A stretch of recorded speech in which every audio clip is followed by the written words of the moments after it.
আজকে আমি বানাবো চিকেন স্টু।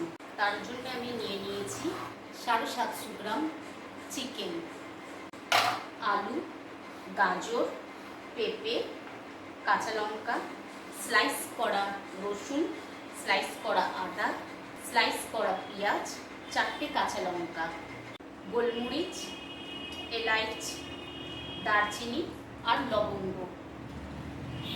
কড়াইয়ের মধ্যে অল্প পরিমাণে সাদা তেল ঢাললাম, শুকনো গরম মশলাগুলো দিয়ে দিলাম। এরপর আমি পেঁয়াজ কুচিগুলো দিয়ে দিলাম, রসুন স্লাইস করে রাখা ছিল সেইটাও দিয়ে দিলাম, আদা স্লাইস করে রাখা ছিল দিয়ে দিলাম। পেঁয়াজটা ব্রাউন করবো না, জাস্ট একটু নরম হবে। পেঁয়াজটা নরম হয়ে গেছে, এবার আমি চিকেনগুলো দিয়ে দেব।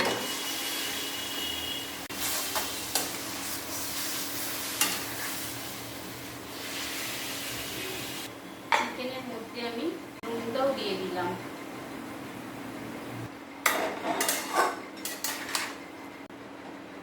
ঢাকা দিয়ে দিলাম 5 মিনিটের জন্য।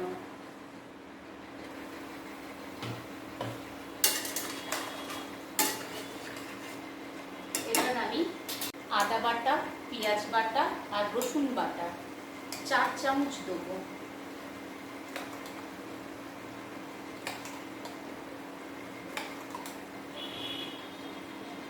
ভালো করে নাড়াচাড়া করে নেব।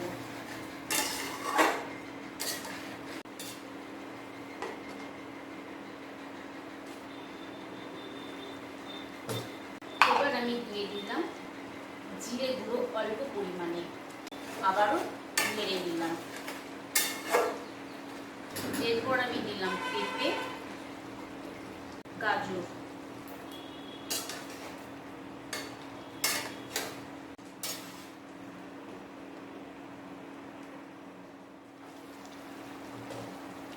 আলুগুলো দিয়ে দিলাম।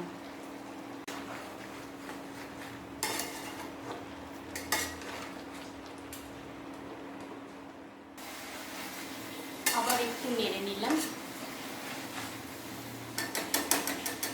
সবজি, মাংস, পেঁয়াজ এগুলোর যে একটা কাঁচা গন্ধ সেটা চলে গেছে।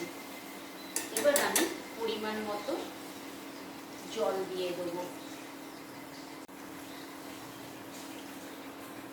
এর মধ্যে আমি দিয়ে দিলাম 4টে কাঁচা লঙ্কা।